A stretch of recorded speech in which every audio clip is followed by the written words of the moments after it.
Muy bien. Antes de iniciar nuestro estudio bíblico como creyentes en el Señor Jesucristo, recuérdense que es necesario estar en comunión con Dios para estar llenos del Espíritu Santo y poder entender la palabra de Dios. Nosotros no podemos entrar al trono de la gracia sucios, con pecados. Tenemos que confesar nuestros pecados para ser lavados por Dios. Y utilizando primera de Juan 1:9, que nos dice, si confesamos nuestros pecados, Dios es fiel y justo para perdonarnos nuestros pecados y limpiarnos de toda maldad. Vamos a abordar esa provisión divina y después de esto le damos inicio a esta clase.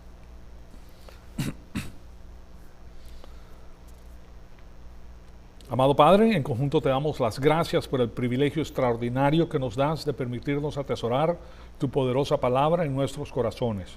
Te pedimos que el Espíritu Santo nos rete con toda la información que vamos a abordar el día de hoy y te pedimos que en nosotros todo sea para la gloria y la honra de tu Hijo amado, nuestro Señor Jesucristo. En su nombre te lo pedimos. Amén. Bien, seguimos haciendo el estudio de Deuteronomio. Es el incremento número 259, como pueden ver en la pantalla. Recuérdense lo que nos dice el apóstol Pablo.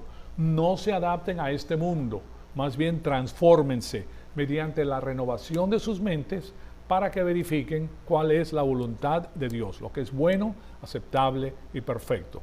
El interés de nosotros es llenarnos de la palabra de Dios para ser santificados en nuestra posición como cristianos. Poco a poco vamos pasando por el proceso de santificación, de separación hacia Dios. Lo que estamos adquiriendo es una programación divina para que Dios guíe nuestra vida a través de su poderosa palabra. Es algo maravilloso para cada uno de nosotros y simplemente lo que tenemos que hacer es caso de la palabra de Dios y el primer paso es venir a la iglesia para poder escuchar la palabra de Dios. Pues bien, permíteme ponerles en la pantalla en estos momentos a este versículo bíblico que es Deuteronomio 17:18, el cual nos dice, y sucederá que cuando se siente sobre el trono de su reino, él deberá escribir para sí en un pergamino una copia de esta ley del rollo que está al cuidado de los sacerdotes y levitas. Estamos hablando aquí de las instrucciones que le da Dios a Moisés para que Moisés se la dé al pueblo, para que el pueblo sepa que cuando tenga un rey, eso es lo que tiene que hacer el rey. El rey tiene que hacer una copia de la ley que se encuentra en el lugar santo para que él pueda leer la palabra de Dios diariamente para que pueda ser guiado por la palabra de Dios. Entonces él está dando aquí los parámetros que necesita un rey. Dentro de eso está el conocimiento de la palabra de Dios. Y como estudiamos la semana pasada, eso requiere a un rey que sepa leer y escribir. No puede ser un analfabeta. Entonces tiene que tener información, tiene que aprenderla y tiene que circularla en su corazón, en su mente, para poder guiar al pueblo de la manera correcta. Entonces, recuérdense que en estos momentos, en la entrada al pueblo de Israel, estamos hablando de una teocracia. Entonces, y el rey que posteriormente van a tener, no es en este momento, simplemente le está hablando que en el futuro ustedes van a pedir un rey. Y cuando pidan al rey, estas son las cosas que tiene que hacer el rey. Después en el versículo 19 nos dice, y la tendrá consigo y la leerá todos los días de su vida, para que aprenda a temer al Señor tu Dios, observando cuidadosamente todas las palabras de la ley que están en estos estatutos. Entonces, lo que está diciendo es que el rey está subordinado también a la guía divina. Y le está diciendo qué es lo que tiene que hacer, para que la tenga consigo y para que la lea todos los días de su vida, para que aprenda a temer al Señor, o sea, reverencia al Señor. Una vez que nosotros conocemos a Dios, sabemos que Él es el creador, nosotros somos las criaturas. Simplemente lo que tenemos que hacer para simplificar nuestra vida es hacerle caso a las instrucciones divinas y no estar inventando nuestras propias instrucciones. ¿Okay? Recuérdense la definición que yo les he dado a ustedes de la arrogancia. ¿Qué es la arrogancia? La arrogancia es, mi plan es mejor que el tuyo. ¿Okay? Eso es lo que dice el arrogante. Mi plan es mejor que el tuyo. ¿Y qué dice la persona que conoce la palabra de Dios, que es humilde? Tu plan es mejor que el mío. ¿Okay? O sea que aquí tenemos una diferencia tremenda. Esa es de la forma simplificada que se las puedo dar, pero lo que necesitamos es instrucción para poder guiar nuestra vida de la manera correcta. Entonces después en Deuteronomio 17:20 dice, para que no se eleve tu corazón sobre tus hermanos. O sea, eso es el antídoto de la arrogancia. ¿ok? Porque tiene las instrucciones divinas para que no se eleve tu corazón, para que no te llenes de aire caliente, para que no te sientas el non plus ultra de los reyes y que la gente te tiene que ver a ti y te tiene que hacer la venia. No, son tus hermanos, simplemente tú le vas a enseñar a ellos la palabra de Dios. Y no se desvíe del mandamiento ni a la derecha ni a la izquierda, a fin de que prolongue sus días en su reino, él y sus hijos que están en medio de Israel. Interesantísimo, porque aquí se encuentra en este mandato, a fin de que prolongue sus días en su reino, él y sus hijos en medio de Israel. Eso es idéntico a lo que tenemos en el quinto mandamiento. Honra a tu padre y a tu madre para que te vaya bien todos los días de tu vida y para que tu vida se prolongue. Entonces aquí tenemos un lugar donde Dios está utilizando esto para que el rey sepa lo que está sucediendo. Entonces, lo que vamos a ver es lo que es el sacerdocio israelí y su uso ilegítimo en la iglesia. ¿Okay? Nosotros vemos que hay iglesias el día de hoy que utilizan la ley mosaica como parte de la vida cristiana. O sea, ellos equiparan la ley mosaica con la vida cristiana, pero la ley mosaica no es la vida cristiana, pero eso no le quita el valor a la ley mosaica, porque la ley mosaica viene de Dios y la ley mosaica es perfecta y los mandamientos son mandamientos de libertad. Los 10 mandamientos son mandamientos que hacen que una nación prospere, porque tiene el contacto directo a las 4 instituciones divinas, que son, número 1, el libre albedrío, voluntad o volición. ¿Okay? El libre albedrío. Número 2, el matrimonio. Número 3, la familia. Y número 4, el nacionalismo. El nacionalismo es importantísimo porque de esa manera es que Dios guía a las naciones. Y yo les apuesto a ustedes una y otra vez que el nacionalismo es lo que pretende hacer este sistema, el internacionalismo. Este es el sistema del internacionalismo humano, que es la edificación del mundo sin Dios. Dios confundió las lenguas para que las personas pudieran ser salvadas. ¿Okay? O sea, a través de la confusión de los idiomas, separa a las diferentes familias de esa época y da territorios. Porque si tú comprenderás que si tú hablas un idioma, o como estamos hablando pues de los indios yamamita, que tienen un dialecto que nadie más conoce, pues entonces se aíslan porque ellos entienden, ¿correcto? Y lo mismo pasa con los idiomas. Entonces la gente se separaba y eso formaba las naciones. De esa manera Dios preserva al mundo. ¿Okay? Él sabe que a la final esto viene el internacionalismo de nuevo, que es el sistema de gobierno del hombre sin Dios. Y cosa que vimos pues aquí con el Parlamento de la Unión Europea en Estrasburgo, que edificaron ese edificio idéntico pues a la representación que hace este famoso artista. Y ellos dicen, esta edificación todavía no se ha terminado, ellos siguen, que es el gobierno pagano sin Dios. Eso es lo que ellos pretenden y eso es lo que tenemos el día de hoy. Que el promotor de todo esto es nada más y nada menos que esta institución. Las Naciones Unidas son las que proponen todo esto, que es el sistema pagano mundial que quiere establecer el sistema gubernamental mundial. Pero a Israel Dios le dice que no se meta en eso, que Él quiere que Israel tenga su propio rey y su rey debe estar subordinado a la palabra de Dios para que la palabra de Dios lo guíe, lo mismo que nosotros. Si nosotros conocemos la palabra de Dios, a nosotros no nos engañan. ¿Okay? No nos pueden engañar porque tenemos la verdad. Y la verdad te hará libre. Tú conocerás la verdad y la verdad te hará libre. Libre del miedo, del terror que existe el día de hoy. ¿Okay? Por lo que está pasando. Pues ustedes lo conocen muy bien lo que está sucediendo. Entonces, veamos el asunto de el uso ilegítimo de la ley durante el transcurso de la iglesia. Pero también vamos a ver que hay porciones de la ley que son importantísimas para salvaguardar a la nación, para salvaguardar a la libertad de la nación. Eso es muy importante. Entonces, ellos aquí nos damos cuenta que Israel va a ser los custodios de los oráculos de la Escritura y custodios de la palabra de Dios. No sé si tengo esto aquí. No. Primero. Segundo, de ellos viene el Mesías. De Israel viene el Mesías. ¿Okay? Yahweh, que se dice en el hebreo, a través del linaje de David. Después de eso, número 3, van a invitar a que el Mesías regrese y ese es el inicio de la paz mundial.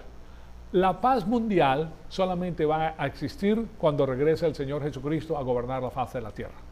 No va a haber paz mundial a través de las Naciones Unidas. Olvídense de eso.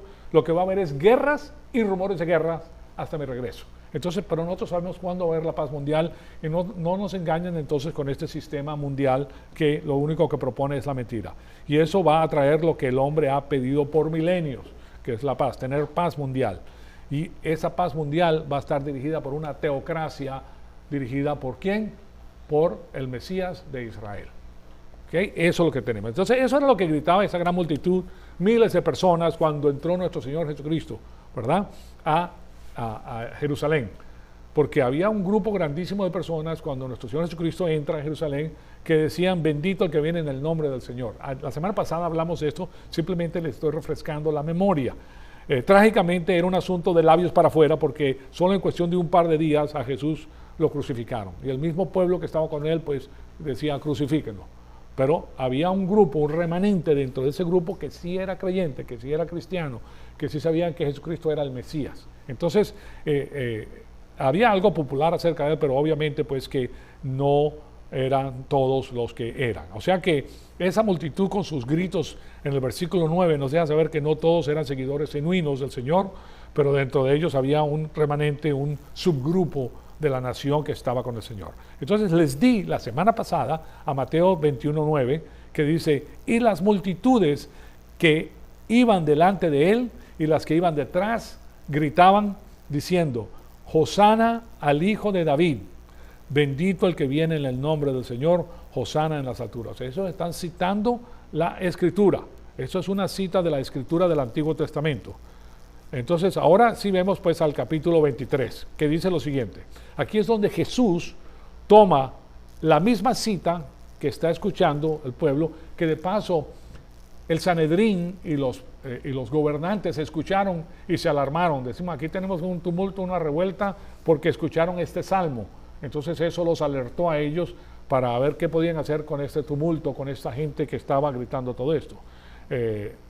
Entonces, en el Día de las Palmas fue el que gritó. Entonces, fíjense lo que hace nuestro Señor Jesucristo. Entonces, en Mateo 23, 38, nos dice: he aquí, la casa de ustedes se les deja desierta. Ese es el Señor Jesucristo un día antes de ser crucificado. Ya lo habían rechazado. Al Señor Jesucristo lo rechazaron, los suyos, no todos. Quiero que sepan que hubo en Israel de 200 a 300 mil personas o más que creyeron en el Señor Jesucristo como su Mesías. Pero los líderes políticos del Sanedrín, que tenían las riendas del gobierno, ellos pues, el pueblo les temía, porque si ellos excomunicaban a una persona, esa persona no podía vivir en la ciudad, no podía comprar, no podía vender, le tenían que hacer bola negra, pues afuera lo dejaban. Entonces todos estaban temerosos, pero muchos de ellos calladamente creyeron en el Señor Jesucristo. Pero fíjense lo que les dice: porque les digo que desde ahora en adelante no me verán más hasta que digan: bendito el que viene en el nombre del Señor. Ahí está citando lo que va a ocurrir en el transcurso de la tribulación, después de la tribulación, al final de la tribulación. Y aquí les pongo en la pantalla pues esta línea de tiempo que nos permite ver gráficamente el proceso. Esta es la línea de tiempo. Aquí ustedes ven a los gentiles en esta zona de aquí, después ven a Israel, después viene la venida de nuestro Señor Jesucristo, 33 años de la venida de nuestro Señor Jesucristo, después manda el Espíritu Santo en el día de Pentecostés, se comienza la iglesia, después viene la tribulación, que es la 70ª semana de Daniel, y posteriormente viene el reino, el gobierno milenario de nuestro Señor Jesucristo. ¿Okay? Es interesante, no estoy diciendo que el rapto va a venir mañana, sí, gracias, pero aquí han transcurrido 2000 años en esta zona de aquí, 2000 años de Israel, aquí, 33 años de nuestro Señor Jesucristo, la iglesia ya lleva 2000 años, o sea que estos parámetros son interesantes, no significa que el rapto va a venir hoy, pero es interesante ver el cronómetro, ¿verdad? Que cómo es posible que sean 2000 años y la iglesia ya tenga 2000 años. No sabemos. El asunto es que estamos cerca, y con lo que está pasando el día de hoy, con las embestidas del sistema cósmico a través de las Naciones Unidas, nosotros nos damos cuenta que esto está muy cerca, se está acercando ya el tiempo, y nosotros somos los que estamos de turno, señoras y señores. Recuérdense que a la faz de la tierra entran miles de personas, que son las que están de turnos, y salen miles de personas. Cientos de miles entran, cientos de miles salen del planeta Tierra. A nosotros nos corresponde, nosotros estamos de turno. Es nuestra labor. O la hacemos o no la hacemos.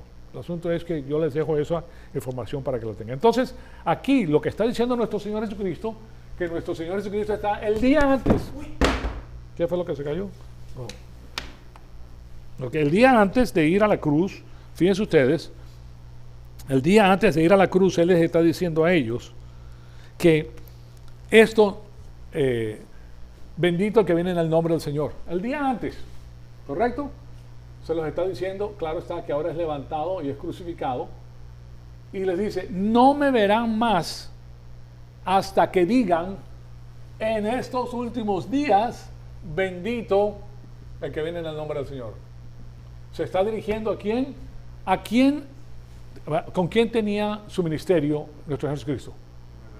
Con Israel, con los judíos, con el Antiguo Testamento. ¿Y con quién tiene de nuevo? Con Israel. Este es Israel. Israel, ¿verdad? Israel.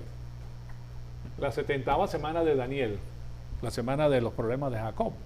Entonces, aquí les está diciendo, ustedes no me verán más hablando con el pueblo de Israel hasta que ocurra esto.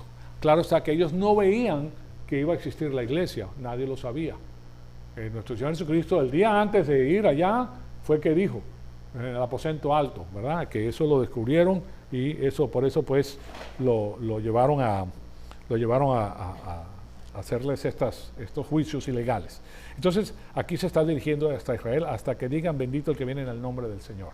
Si se dan cuenta, entonces nosotros podemos ver en la edad de la iglesia que aquí la batuta va a ser pasada de nuevo a Israel. El rapto de la iglesia viene, porque aquí está el rapto de la iglesia, ¿verdad? Aquí está el rapto de la iglesia, se termina con el rapto,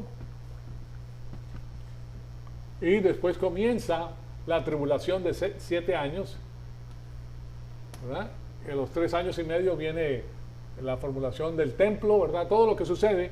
Y al final, ya cuando están casi terminando con Israel, viene el Señor Jesucristo, viene de Bosra, empapado de sangre, pasa por el monte de los Olivos, entra a la ciudad de Israel y ellos dicen, Hosana, el que viene en el nombre del Señor. O sea, dándole la bienvenida al Señor Jesucristo. Y este es el tercer punto que les comenté, que es la misión que tiene el pueblo de Israel. Van a invitar al Mesías que regrese, y ese es el inicio de la paz mundial, porque es ahí donde Él establece el gobierno milenario. Entonces, y nosotros nos dirigimos allá. Una de las cosas interesantísimas acerca de todo esto es lo siguiente. Fíjense en esto, los fieles. ¿Quiénes son los fieles? Las personas que vienen a la iglesia cuando hay toque de trompeta, si lo podemos decir de esa manera, y comienzan a crecer espiritualmente. La relación primordial que tienen es con el Señor. La persona fiel va creciendo espiritualmente. El crecimiento espiritual hace que en él se produzcan las obras de bien divino y comienza a hacer la labor divina. Primero que todo, dar el evangelio de la salvación, lo primero, para eso somos llamados, somos los misioneros. Y segundo, entrenar a las personas a que conozcan la palabra de Dios. Cada uno de nosotros tiene un don espiritual y también tiene las misiones. Por ejemplo, aquí tenemos misioneros que hacen la labor de predicar el evangelio a otros lugares donde no se conoce a Cristo. Interesantísimo, esa es la labor. Estos son los vencedores, los ganadores. Estos son los que van a ser premiados en la venida del Señor Jesucristo. Estos son los que van a gobernar en el milenio, señoras y señores, porque no se acobardaron del nombre del Señor Jesucristo, sino que lo dieron. ¿Se dan cuenta? Para todos nosotros miren, yo les digo que la iglesia debería estar llena, porque esto es lo máximo que hay. ¿Qué hay mejor que esto? No hay nada mejor que esto. Allá afuera pura mentira. ¿Te vas allá afuera? Mentira, de diferentes colores, de diferentes sabores, de diferentes tamaños, o sea, como las quieras te las dicen. ¿Okay? Y estás acostumbrado a escuchar mentiras. Con la palabra de Dios escuchando la verdad. Todo el sistema que tiene las Naciones Unidas, el World Health Organization, la Organización Mundial, todo eso es asunto de manipulación del pueblo. Entonces, fíjense que esto es algo maravilloso. Esto va a ser un momento histórico sin precedentes cuando ocurra este llamado, cuando ellos digan bendito el que viene en el nombre del Señor, ¿verdad? Y claro está, cuando Israel, a través del periodo de la tribulación y de todos los los juicios y de las cosas horribles por las cuales van a pasar en el transcurso de la tribulación. Miren, imagínense por un momento, si ustedes ven lo problemático que resulta el asunto del coronavirus. Ay, que no puedo salir, que me tengo que poner la mascarita, que tengo que quedarme en la casa, que no puedo ir a trabajar. Es problemático, ¿verdad? Es una molestia. Y después ves cómo están cómo las revueltas de estas personas que son todos comunistas, para comenzar, son comunistas, que están quemando casas, quemando carros, haciendo cosas. Eso solamente los pininos, el inicio de lo que va a suceder. ¿Se puede imaginar ustedes lo que va a pasar en el transcurso de la tribulación? ¿Ah? Sí, eso va a ser horrible, o sea, va a ser tremendo. Pero nosotros estamos viendo y nosotros sabemos que mi pueblo es destruido por falta de conocimiento. Aquí el problema en los Estados Unidos es que las personas se han alejado de la palabra de Dios. Entonces no pueden pensar correctamente. Se han metido a vivir la vida bailando, bueno, no sé cuál será el baile moderno que exista, pero sí me explico, están en lo que tienen que estar ellos y se olvidan de Dios. Entonces, claro está que causan un gran problema. Cuando venga nuestro Señor Jesucristo, ya todas las personas que están en Israel, en el último año, los últimos meses, son creyentes ya. Se le cayó de ellos estas cortinas que tenían en los ojos y vieron al que traspasaron y llorarán por él, como dice la palabra de Dios. Entonces, todos son creyentes y ellos van como alguien que ha especulado, yo creo que es una buena especulación, que van a regresar a Isaías y van a leer el contenido de Isaías 53 en el transcurso de la tribulación, al final. Y se van a dar cuenta que cometieron un gran error en la historia. Y se los voy a poner para que ustedes vean lo que dice Isaías. Ahora, ustedes saben que mi cuñado es judío. Y precisamente antes de ayer, yo le di a él el Evangelio con esto. Yo le he venido dando el Evangelio por mucho tiempo. Ya está un poquito, ya tiene 87 años, cumplió 87 años. Pero le leí Isaías 53. Y miren lo que dice. ¿Quién ha creído a nuestro mensaje? ¿A quién se le ha revelado el brazo del Señor? Creció delante de él como renuevo tierno, como raíz de tierra seca. No tiene aspecto hermoso ni majestad para que le miremos, ni apariencia para que le deseemos. Fue despreciado y desechado de los hombres, varón de dolores y experimentado en aflicción, y como uno de quien los hombres esconden su rostro, fue él despreciado y no le estimamos. Ciertamente él llevó nuestras enfermedades y cargó con nuestros dolores. Con todo, nosotros le tuvimos por azotado, por herido de Dios y afligido.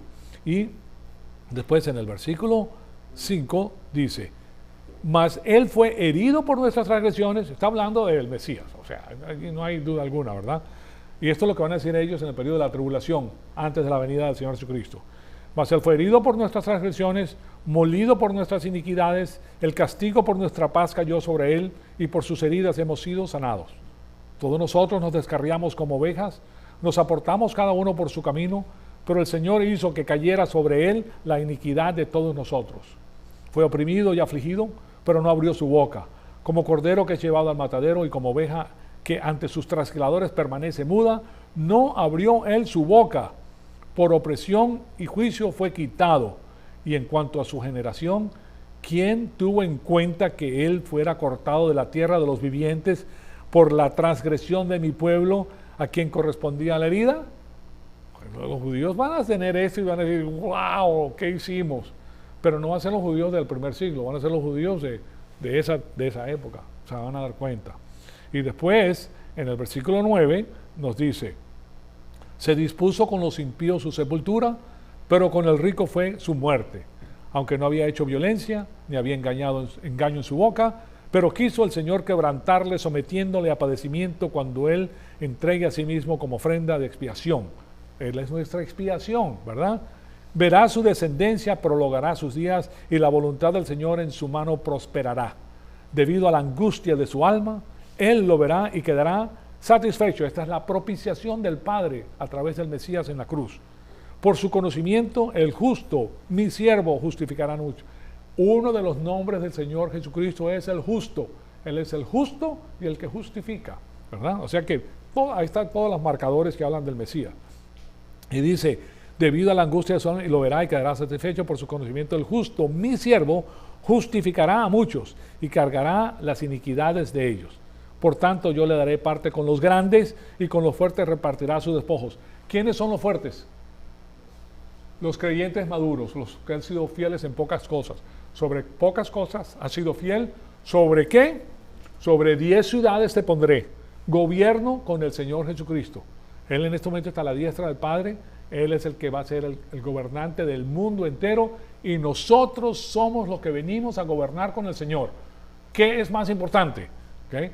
El gobierno que vas a tener es para la gloria y la honra del Señor Jesucristo, no para tu gloria. Nosotros no damos ninguna gloria. Es para Él. Porque estás utilizando su mente, no tu mente. ¿Okay? Entonces, muy interesante. Y después dice, por lo tanto, yo le daré parte con los grandes y con los fuertes repartirá los despojos porque derramó su alma hasta la muerte con los transgresores. Fue contado llevando él el pecado de muchos e intercediendo por los transgresores. ¿Okay? Fíjense en esto que es maravilloso. El Señor Jesucristo ganó la victoria estratégica en la cruz. Le ganó a Satanás en la cruz. ¿Okay? Ahora nosotros tenemos la victoria táctica. La victoria táctica solamente se puede lograr con la mente de Cristo. Nosotros somos el cuerpo, Él es la cabeza. Nosotros, es imperioso que nosotros tengamos esta información en nuestro corazón. Eso es lo único que vale. La información divina, la mente de Cristo. Esta es la mente de Cristo con la que guía nuestra vida. Entonces, eso, hacia allá nos dirigimos nosotros. Es imperativo que nosotros crezcamos y conozcamos todo eso. Entonces, fíjense qué interesante. Porque al reconocer esto, se dan cuenta que su Mesías ha llegado y ese remanente y esa gran opresión y horrores ahora le quieren dar la bienvenida. Porque saben que Él es el que los va a salvar. Entonces, para ese entonces el mundo va a ser un desastre completo. Nosotros no vamos a estar aquí. Aquí van a estar los incrédulos y los que creyeron durante el transcurso de la tribulación. Que de paso va a ser un periodo enorme. Va a ser un periodo de evangelización enorme. El más grande periodo de evangelización que ha existido en la faz de la tierra, pero en condiciones tétricas, horribles, espeluznantes, es más. Pero va a haber muchísimo evangelio. Entonces van a estar predispuestos a escuchar el evangelio. Entonces, de esa manera Israel va a lograr su tercer labor o misión. La labor o misión de Israel es esa. Se las doy aquí las 3 misiones que tiene Israel. ¿Okay? Primero, ellos van a ser los custodios de los oráculos de la Escritura, los custodios de la palabra de Dios. A ellos, a Israel, se le dio las Escrituras del Antiguo Testamento, a las cuales nosotros hacemos referencia porque ilumina nuestro camino en el Nuevo Testamento. Número 1. Número 2, de ellos viene el Mesías, a través del linaje de David. Es a través del judío que viene la salvación, a través del Mesías. ¿Okay? Y tercero, que es el punto que acabamos de ver en estos momentos, van a invitar a que el Mesías regrese y ese es el inicio de la paz mundial en la faz de la tierra. Eso va a traer lo que el hombre ha pedido por milenios y es que tener la paz mundial. Entonces, esto es lo que tenemos. ¿Okay? O sea que es interesantísimo. Nosotros nos dirigimos a ver estas cosas y Deuteronomio nos permite ver esto a través de las instrucciones que él está dando a los reyes. Porque resulta que el rey que va a imperar fue el rey que Juan el Bautista, que era el profeta, porque te está diciendo que tiene que haber un profeta que diga quién va a ser el rey. Y el rey tiene que ser de Israel. ¿Correcto? Pues el profeta Juan el Bautista fue el que habló de la venida del Señor Jesucristo, pero su pueblo, Israel, lo rechazó por completo. Pero tiene que esperar a la segunda venida. ¿Se dan cuenta? Y va a venir, simplemente que nosotros no podemos perder el tiempo buscando cosas en la paz de la tierra. Bueno, entonces, yo les he mencionado que hay que amar a Yahweh. Recuerden que la palabra Yahweh esta es la palabra Yahweh en el hebreo. Esta palabra es el Señor. ¿Okay? El Señor. Y Elohim es Dios. Es Dios. ¿Okay? Entonces, primero, Elohim es un nombre utilizado para todos los dioses. Cualquier dios, dioses paganos, dioses, pero aquí en este caso, en el contexto, cuando se habla de Israel, es el Dios de Israel. Elohim, Dios. Pero cuando le pones la palabra Yahweh, es el Señor Dios. Está hablando del Señor Jesucristo. Se utiliza el título también para Dios Padre y para el Espíritu Santo, pero más que todo Yahweh se utiliza para el Señor Jesucristo. ¿Okay? Entonces, La palabra de Dios dice que a Dios hay que amarlo con todo nuestro corazón, con toda nuestra alma y con toda nuestra fuerza. La alianza es la alianza del corazón. Eso es lo que le pide Dios a su pueblo que haga. Entonces, dice, amarás al Señor tu Dios con todo tu corazón, con toda tu vida. Pues este asunto de amar a Dios con todo tu corazón se encuentra en la primera sección, en los capítulos 5 al 11 de Deuteronomio. Y después, amar a Yahweh con nefesh. Recuérdense la palabra nefesh, que quiere decir alma, y esta palabra se la tengo que poner de nuevo, nefesh. Esta palabra se traduce en el Antiguo Testamento como espíritu. ¿Okay? Y nosotros sabemos que es el alma, es el espíritu, la persona completa. Pero hay una distinción porque nosotros tenemos alma, cuerpo y espíritu. En el Nuevo Testamento nosotros sabemos que tenemos alma, ¿verdad? Que es psuke en el griego, y espíritu que es pneuma. Alma, pneuma y soma. Soma es cuerpo, los problemas somáticos, los problemas de la carne, de la piel. Bueno, entonces, pero esa aclaración se las quiero hacer. Pero ellos entendían bien de qué se trataba. Entonces, después dice que tienes que amar a Yahweh con todo tu nefesh, con todo tu corazón, con toda tu alma, con toda tu fuerza, con todos los detalles de la vida. Y eso se encuentra en los capítulos 12 al 26 de Deuteronomio. Pues bien, cuando nosotros estudiamos la ley mosaica, ¿verdad?, nos podemos dar cuenta del poderoso diseño que tiene la ley mosaica. No es simplemente algo que fue puesto ahí como un proverbio o dicho. No es un proverbio. Tiene una estructura específica. Y yo esa estructura específica se las he enseñado, ¿verdad?, a través del quiasmo. ¿Se recuerdan del quiasmo? ¿Okay? El quiasmo. En el español se dice quiasmo así, ¿verdad? Quiasmo. Pero la palabra que estamos utilizando es la griega. Es la palabra ki. Y esa palabra ki tiene esto, ¿verdad? Y el quiasmo tiene la protección de la vida en el medio. ¿Okay? Y tiene por los dos lados, va protegiendo la vida. ¿Okay? Con los 10 mandamientos. Entonces aquí tienes 1, 2, 3, 4, 5, 6, 7, 8, 9. Aquí en la parte de arriba se unen el primero y el segundo mandamiento. El primer mandamiento es: no tendrás otros dioses delante de mí. Número 2, no te harás imagen ni semejanza de ninguna de las cosas que están arriba en el cielo, abajo en la tierra. Ese es el segundo. Entonces, cuando ustedes ven esto, se van a dar cuenta que el 10º mandamiento protege, y el primer mandamiento, primero y segundo mandamiento, protegen la próxima capa. Todo está protegiendo la vida. ¿Okay? Todo va a proteger la vida. El tercer mandamiento, en la palabra de Dios, tiene que ver con no utilizar el nombre del Señor tu Dios en vano. No utilizarás el nombre del Señor tu Dios en vano. ¿Okay? O sea que aquí el tercero mandamiento: no utilizarás el nombre del Señor tu Dios, Yahweh Elohim, ¿verdad? Señor tu Dios, en vano. Tu Dios. Pero aquí abajo dice: no levantarás falso testimonio. No falso testimonio. Ese es el 9º. Primero dice: tendrás al Señor tu Dios primero que todas las cosas. Aquí te dice: no codiciarás. No buscarás las cosas que a ti te interesa. Busca a Dios. Dios es el primero, no tú. Aquí el primero eres tú. Cuando dice codiciar, yo. Pero el primer mandamiento dice tú. Y él utiliza en el quiasmo los dos factores. ¿Okay? Está estudiando este de aquí y este de aquí. ¿Okay? Entonces tenemos algo muy extraordinario. Después habla de qué. El 4º mandamiento: guardarás el día sábado, ¿verdad? Sábado tiene que ver con el descanso. Porque aquí abajo, el 8º mandamiento, ¿cuál es? No robarás. ¿Qué es robar? Bueno, la persona trabaja fuertemente por lo que tiene y viene un sinvergüenza y se lo roba. ¿Okay? Entonces, ¿qué pasa con tu mano de obra? Las dos están protegiendo la mano de obra, la producción individual de la persona. Por eso, aquí en el quiasmo, el día sábado tiene que ver con las leyes laborales.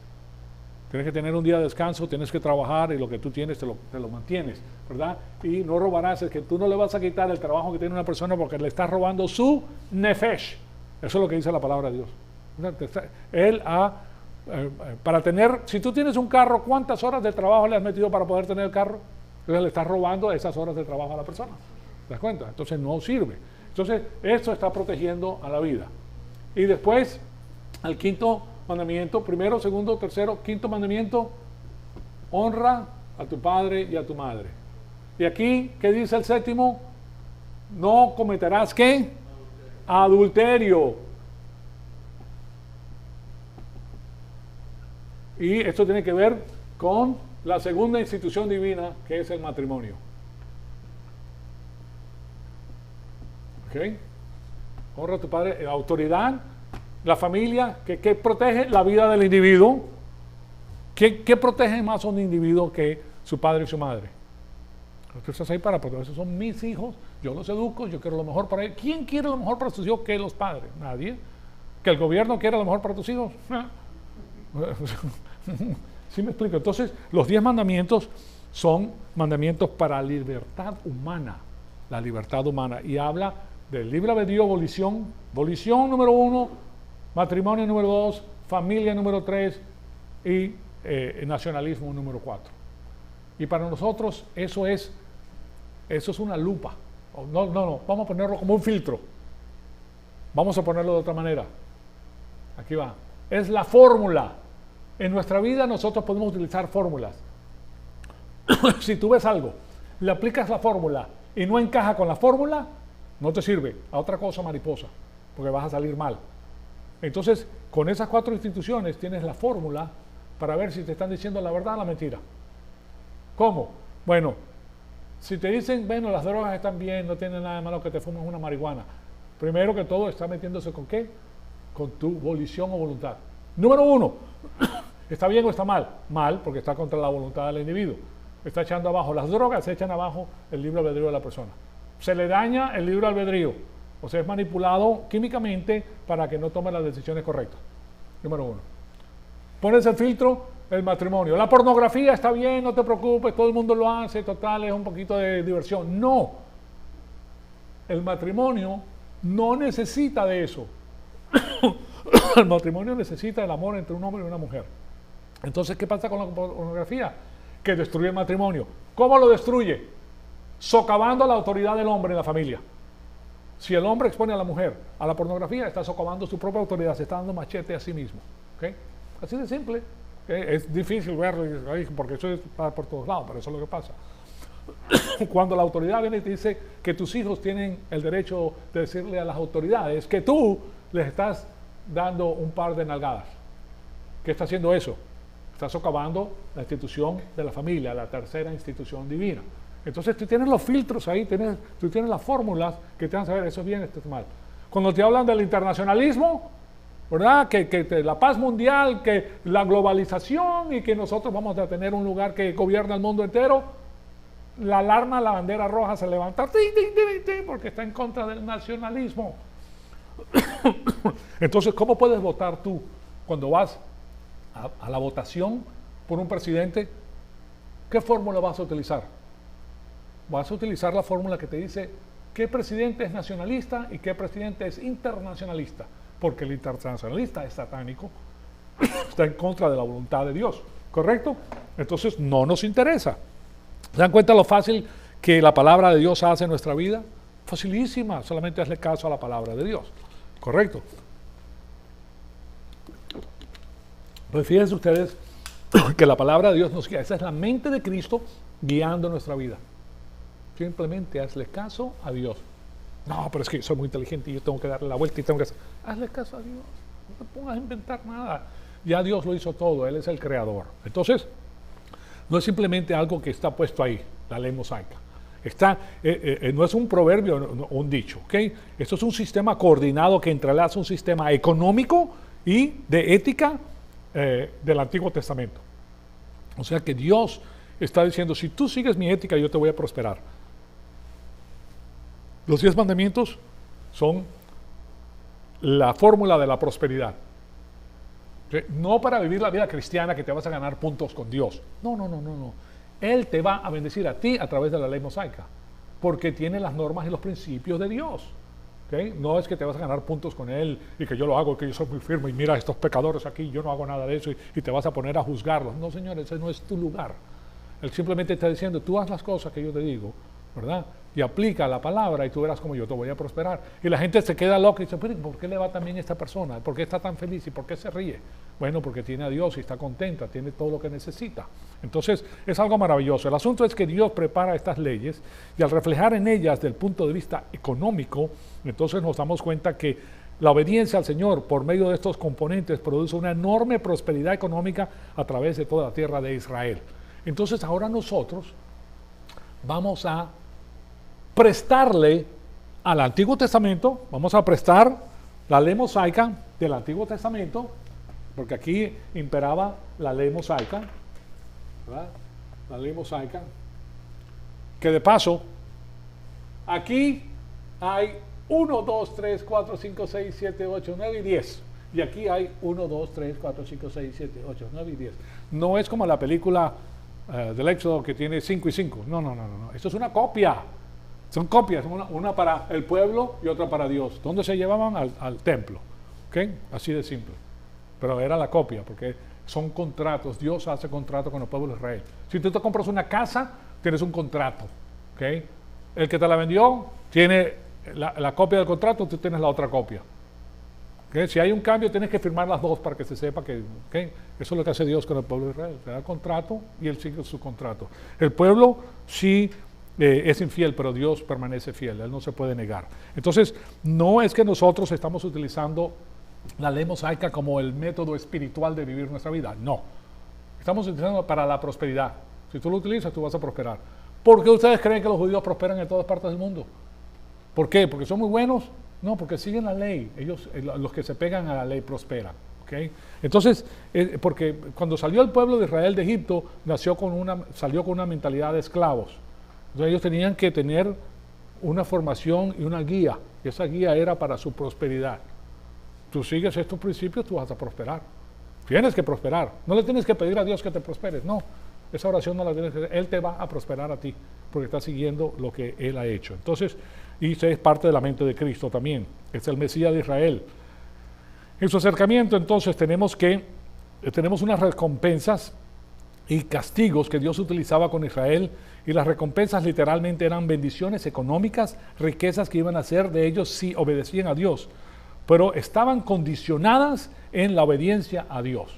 O sea, no era el caso que simplemente utilizamos un procedimiento 1, 2, 3, 4, 5 y ibas a ser rico. No estamos hablando de ese tipo de evangelio. Ese es el evangelio de la prosperidad. No te queda nada con eso. Simplemente te está diciendo que si tú te llevas por mis normas y mis principios, yo te voy a prosperar. ¿Okay? No es que lo vas a ver instantáneamente. No es, si tú le das $1,000 a la iglesia, Dios te va a dar 10,000. Mentira. Es una mentira. ¿Okay? Y que si le das 10,000, ¿o qué tan grande es tu fe? Si tu fe es solamente de $10, tú no tienes fe. ¿Okay? Tienes una fe pequeñita, no esperes mucho. Es una mentira. ¿Sí me explico? No es el barómetro. Dios no murió por tu cuenta bancaria. Dios murió por tu alma, para rescatar tu alma. Pero las personas utilizan el evangelio de la prosperidad para hacer eso, pero nosotros no estamos en ese evangelio aquí. El asunto era que si ellos obedecían a Dios, para agradar a Dios, uno de los efectos y beneficios periféricos iba a ser la prosperidad. Tú vas a prosperar. La prosperidad comienza con paz, tranquilidad, amor. Tú sabes, los frutos del Espíritu, esos son parte de la prosperidad. Mi paz les dejo, mi paz les doy, no como la da el mundo, el sistema cósmico. El Dios no da así las cosas. Entonces, tenemos algo maravilloso. Se nos acabó el tiempo, pero ustedes pueden ver que esto contiene una información extraordinaria para nuestra vida. Que si nosotros seguimos, pues, estas instrucciones que Dios nos da a nosotros y podemos derivar de las cosas con las cuales Él gobernó el pueblo de Israel, y podemos utilizar algunas de ellas aquí, no todas porque no puede sacar porque no estamos bajo la ley, pero los principios sí los podemos utilizar para la prosperidad. Y eso fue lo que ha pasado aquí en los Estados Unidos. Cuando yo comencé en el año 1962 en los Estados Unidos, esa es la época en que yo vine, en el colegio Shenandoah Junior High, en el colegio estaban los 10 mandamientos. Tú lo sabes, lo podías leer. Había nacionalismo. Tú toda la mañana te parabas La bandera se subía y una de las primeras cosas que aprenden, o que no hablas inglés, es I pledge allegiance to the flag of the United States of America, to the republic for which it stands. Te enseñaban nacionalismo, ¿ok? Ya no, eso ya no existe hoy en día. Eso ya lo quitaron. Las Naciones Unidas quitó todo eso. Y quitaron los 10 mandamientos. Quitaron la prosperidad. Quieren destruir este país. Si ustedes están viendo los resultados, hoy ven los resultados, clarísimo. Nosotros lo vemos más claro que cualquier persona porque conocemos la palabra de Dios. ¿Okay? Bueno, aquí terminamos, se nos acabó el tiempo. Amadísimo Padre, te damos las gracias por el privilegio extraordinario que nos has dado de escuchar tu poderosa palabra. Te pedimos que el Espíritu Santo nos siga retando, Señor amado, para seguir creciendo y para conocer todo el consejo que tienes para nuestra vida. Te pedimos que todas las cosas que hagamos sean para la gloria y la honra de tu Hijo amado, nuestro Señor Jesucristo. En su nombre te lo pedimos. Amén.